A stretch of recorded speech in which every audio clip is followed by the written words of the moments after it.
اپنا سامان خود باندھنے لگے. جب ایمان والوں کو پتہ چلا تو انہوں نے بھی وہاں پہنچ کر ان کے بھاگنے میں مدد کی. ذرا توجہ سے اللہ کا قرآن سنیں. اللہ فرماتی ہیں هو الذی کے الفاظ کے ساتھ اللہ تعالیٰ اپنا تعارف کرواتے ہیں. میری عظمتوں کو پہچانو، میں کون ہوں. هو الذی اخرج الذین من اہل الکتاب من دیارہم لاول الحشر. فرمایا ما ظننتم ان یخرجوا، تمہیں گمان ہی نہیں تھا کہ تم ان کو نکال سکو گے. وظنوا، ان کا بھی یہ گمان تھا، انہم مانعتہم محصونہم من اللہ، کہ ان کے یہ قلعے اللہ کے راستے میں رکاوٹ بن جائیں گے. فأتاہم اللہ من حیث لم یحتسبوا، اللہ ایسی طرف سے آیا جس کا ان کو گمان ہی نہیں تھا. وقذف فی قلوبہم الرعب، اللہ نے ان کے دلوں میں رعب ڈال دیا ایمان والوں کا. یخربون بیوتہم بایدیہم وایدی المؤمنین، اپنے ہاتھوں سے اپنے گھروں کو خراب کرنے لگے اور ایمان والوں نے بھی ان کے بھاگنے میں مدد کی. فاعتبروا یا اولی الابصار، آنکھوں والو عبرت حاصل کرو. جب میں ارادہ کر لیتا ہوں نہتے لوگوں سے ناقابل تسخیر قلعوں کو فتح کروا دیا کرتا. ہم اگر اللہ کے ایمان کے ساتھ پختہ رہیں گے دنیا کی کوئی طاقت ہمیں ذلیل نہیں کر سکتی. کسی کو اگر اپنی طاقت پہ گھمنڈ ہے اللہ ان کے غرور اور تکبر کو خاک میں ملا کے دکھائے. ہمیشہ کفر کو اسباب پہ ناز ہوتا ہے، مومن کو اپنے مسبب الاسباب کی رحمت پہ ناز ہوتا ہے. اللہ کے ساتھ اپنا ایمان پکا رکھیں. اور اگر ایسا کہ کوئی مقابلہ کرنے والا ہے ہی نہیں، یہ بھی تو صورتحال ہو جاتی ہے کہ مقابلہ کرنے والا ہی کوئی نہیں ہوتا، پھر اللہ تعالیٰ براہ راست ایکشن لیتے ہیں. قریب کا واقعہ، ابرہا اپنے ہاتھیوں کو لے کے مکہ بیت اللہ کو گرانے کے لیے نکلا. اس کو بڑا مان تھا، میرا راستہ کوئی روک ہی نہیں سکتا. اپنے وقت کی وہ سپر پاور تھا اور واقعی آگے مقابلہ کرنے والا کوئی تھا ہی نہیں. ان کے لوگوں نے کہیں اونٹ چرتے دیکھے قریش کے تو وہ پکڑ لیے. تو عبد المطلب ان کے پاس پیغام لے کے پہنچے. اس نے کہا آئے ہوں گے کہ حملہ نہ کرنا. انہوں نے کہا جناب میرے اونٹ ہیں وہ واپس کر دیجئے، یہ تو میرے ہیں نا. اس نے کہا یہی بات کرنے آئے ہو تو میں تو کعبہ گرانا.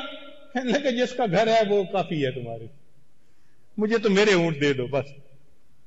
اور وہی ہوا کہ بالآخر جب اس نے بیت اللہ کی طرف بڑھنے کی کوشش کی اللہ رب العزت نے اپنا ایک لشکر فضا میں بھیج دیا.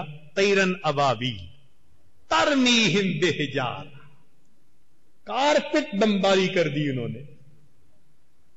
فجعلہم کعصف مأکول، کھائے ہوئے بھوسے کی طرح بنا کے رکھ دیا. جو اللہ سے ٹکرانے کی کوشش کرے گا میرا پروردگار دنیا میں اس کے تکبر کو توڑ کے دکھائے گا. اللہ کے ایمان یعنی اللہ کے ساتھ ایمان کو پختہ رکھیے. اس لیے صحابہ رضی اللہ عنہم کا ایمان بڑھتا تھا.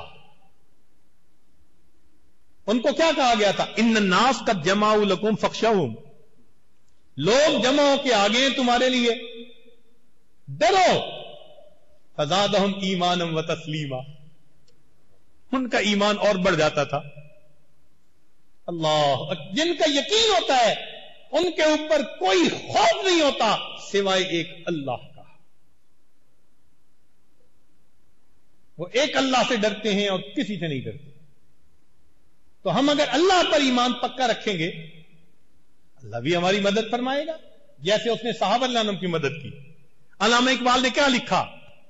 تھے ہم ہی ایک تیرے مار کا آراؤں میں، خشکیوں میں کبھی لڑتے کبھی دریاؤں میں، دی ادانے کبھی یورپ کے کلیساؤں میں، کبھی افریقہ کے تپتے ہوئے صحراؤں میں. شان آنکھوں میں نہ جچتی تھی جہاں داروں کی، کلمہ پڑھتے تھے ہم چھاؤں میں تلواروں کی. تلواروں کی چھاؤں میں کلمہ پڑھا کرتے. یہ ایمان کہلاتا ہے. ہمارے اکابر نے تلواروں کے سائے میں جس ایمان کو سیکھا، آج ہم اس کو پنکھوں کی ٹھنڈی ہوا کے نیچے بیٹھ کے سوچنے کی تمنا کرتے ہیں۔ اس کے لیے قربانی کرنی پڑے گی، کچھ ایمان پر لگانا پڑے گا، پھر ایمان ہماری نظر میں محبوب بنے گا۔ لگا ہی کچھ نہیں تو اس کا احساس ہی نہیں ہوتا قیمت کا۔ اس لیے ایمان ہمارے پاس سب سے قیمتی چیز ہے۔ ایمان کا کمال یہ ہے کہ انسان غیر سے اللہ کی طرف رخ کر لے، دنیا سے آخرت کی طرف، اور اسباب سے اعمال کی طرف اپنا رخ کر لے۔ یہ تینوں علامات ہیں کہ اب اس بندے کا ایمان کامل ہو گیا۔ ایک بات یہ بھی ذہن میں رکھیے کہ ہمارے پاس جتنی چیزیں ہیں سب میں سے قیمتی چیز ہمارا ایمان ہے۔ بندے کے پاس 4 چیزیں ہوتی ہیں: مال، جان، عزت اور ایمان۔ کتنی چیزیں ہوتی ہیں؟ مال، جان، عزت، ایمان۔ عام طور پر دیکھا کہ جان کا مسئلہ بن جائے تو بندہ مال قربان کر دیتا ہے۔ باپ کا بیٹا آئی سی یو میں ہو تو وہ ڈاکٹروں کی فیسوں سے ڈرے گا، جو پیسہ ہے لگا دے گا، کہے گا جی جان چاہیے اس کی۔ تو معلوم ہوا کہ مال کی اہمیت اپنی جگہ، جب جان کا معاملہ آتا ہے تو مال قربان، اور جہاں عزت کا معاملہ آتا ہے وہاں جان قربان۔ چنانچہ شریعت نے کہا کہ اگر کسی عورت کے ساتھ کوئی مرد زبردستی زنا کرنا چاہتا ہے، اگر وہ فوت ہو جاتی ہے اپنے آپ کو بچاتے ہوئے، اللہ قیامت کے دن شہداء کے ساتھ کھڑا کریں گے۔ تو مال جان پر قربان، اور جان کس پر قربان؟ عزت آبرو پر قربان، اور عزت ایمان پر قربان۔ ایمان اتنا قیمتی۔ چنانچہ ایک صحابی کیسر روم کے دربار میں گئے، گفتگو ہوئی۔ کیسر روم نے کہا کہ اگر تمہارے خلیفہ امیر المومنین عمر لانو اپنی بیٹی سے میرا نکاح کر دیں تو میں مسلمان ہونے کو تیار۔ وہ صحابی کہنے لگے کہ میں تو مختار نہیں ہوں، اختیار رکھتا نہیں ہوں، میں ان کو جا کر بتاؤں گا۔ واپس مدینہ آئے، عمر لانو کو بتایا کہ کیسر روم نے ایمان لانے کا وعدہ کیا تھا، کہتا تھا اگر تمہارے خلیفہ اپنی بیٹی سے میرا نکاح کر دے۔ عمر لانو نے فوراً کہا کہ تو نے ہاں کیوں نہ کی؟ حضرت میں کیسے ہاں کرتا؟ فرمایا کیا عمر کی بیٹی کی عزت ایک بندے کے ایمان سے زیادہ کمی، زیادہ قیمتی ہے؟ ایمان اتنا قیمتی ہوتا ہے۔ تو مال بھی قیمتی، اس سے زیادہ جان قیمتی، اس سے زیادہ عزت آبرو قیمتی، اور اس سے بھی زیادہ۔ اس لیے اگر کوئی کہے کہ جوتوں کا ہار پہنا دوں گا، ذلیل کر دوں گا، بے لباس کر دوں گا، کلمے سے ہٹ جاؤ، جو کرو سب کچھ برداشت کریں گے، کلمے سے پیچھے نہیں ہٹ سکتے۔ ایمان اتنا قیمتی۔ تو آج کی مجلس میں آپ نے یہ بات سمجھی کہ ہمارے پاس سب سے قیمتی چیز کیا ہے؟ ایمان ہے۔ اس ایمان کی خاطر ہر چیز قربان ہو سکتی ہے۔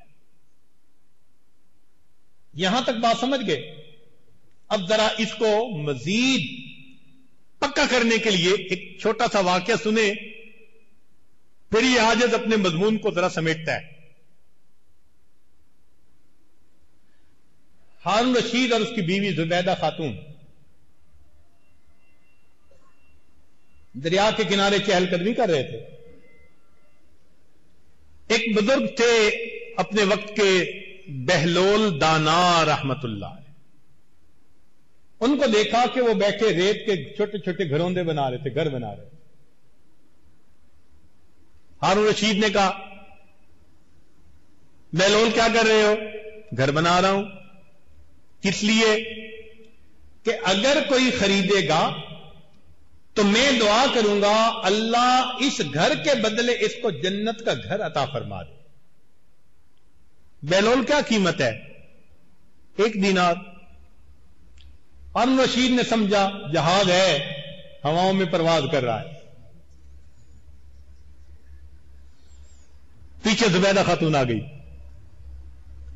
زبیدہ خاتون نے بھی آ کے سلام دعا کی, hello hi how are you. Bahlol کیا کر رہے ہو؟ گھر بنا رہا ہوں. اس لیے جو خریدے گا میں دعا کروں گا کہ اللہ اس کے بدلے جنت کا گھر عطا. بہلول کتنی قیمت ہے؟ 1 دینار. اس نے 1 دینار اپنے پرس سے نکالا, اچھا میرے لیے دعا کر دینا. اعتماد کر لیا. گھر گئے.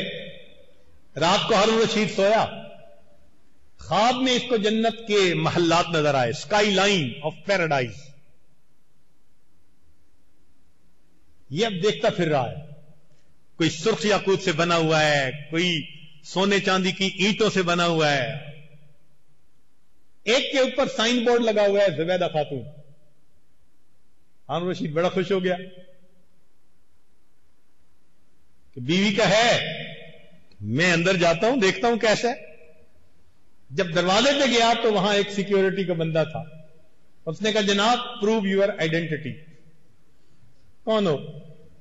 میں اس کا خاوند ہوں. اس نے کہا اس دنیا کا دستور یہ ہے جس کا نام ہوتا ہے اس کو اجازت ہوتی ہے, دوسرا نہیں جاتا, چل پرے ہٹ. اس نے جب دھکیلا آنکھ کھل گئی. کہنے لگا اوہو خواب تو سچا نکلا کہ زبیدہ خاتون یقین کر گئی اور دعا کروا لی, اور کوئی قبولیت دعا کا وقت تھا, اللہ نے دعا قبول کر لی, اور میں تو اپورچونٹی مس کر گیا. اب بڑی پریشانی. سارا دن ڈپریشن کی حالت میں, پورا دن کام میں جی نہیں لگتا تھا. پھر اس کے دن میں خیال آیا آج اگر بہلول ہوگا نا تو آج میں اس کے ساتھ ایک مکان کی فوراً ڈیل کر لوں گا. لو جناب وقت سے پہلے ہی بیوی کو لے کے وہاں پہ نظریں تلاش کر رہی ہیں. بہلول نظر آ گئے, خوشی خوشی بھاگا گیا. بہلول کیا کر رہے ہو؟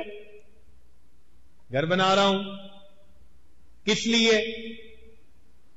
جو خریدے گا دعا کروں گا اللہ اس کو اس گھر کے بدلے جنت کا گھر عطا کر. بہلول کیا پرائس ہے؟ بہلول نے کہا جناب پوری دنیا کی بادشاہی. او بہلول کل تو 1 دینار میں دے رہے تھے, آج پوری دنیا کی بادشاہی جو میں پے ہی نہیں کر سکتا, یہ کیا مسئلہ؟ بہلول نے کہا جناب کل بن دیکھا سودا تھا, آج دیکھا ہوا سودا ہے, قیمت ڈیفرنٹ ہے. یہی ہمارے ایمان کا معاملہ ہے. ہم نے اللہ رب العزت کو بن دیکھے مانا ہے. سستا سودا, سستی جنت مل گئی, سستی آخرت سنور گئی, سستا کام چل گیا. موت کے وقت جب انسان آنکھوں سے دیکھتا ہے نا اور کہتا ہے آمنت برب موسیٰ و ہارون, تو کہا جاتا ہے آل آن از ٹو لیٹ. تم اپنا وقت ضائع کر بیٹھے.